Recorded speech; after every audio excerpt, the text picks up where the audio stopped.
Isaiah 59:17, again, talking about that divine, that messianic warrior, right?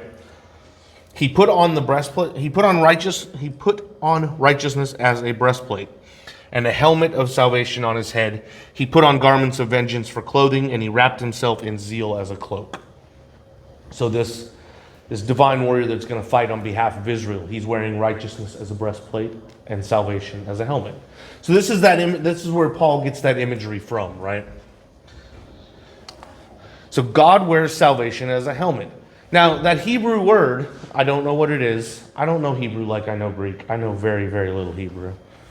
It's a fun language, though. But it could mean victory also. Not necessarily, but it could. You know how we have words that have several layers of meaning? So do Greek and Hebrew. So this word salvation could also mean victory. And I think that's important because God's victory is our salvation. If we go back to talking about the cross, which again, we do all the time in church, and I think that's good. It is the climb. I would say the cross and the ascension are the climax of history.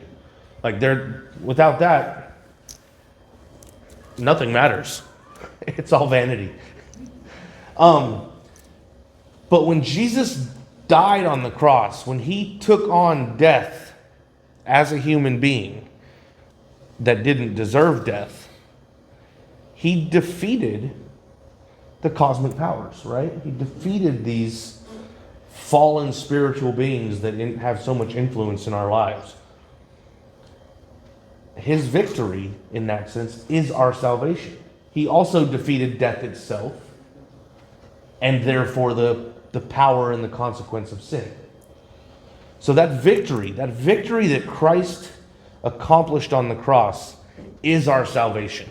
So when it says God wore the helmet of salvation, or that we should put on the helmet of salvation, that's a really good way of looking at it. Is we're putting on the helmet of God's victory.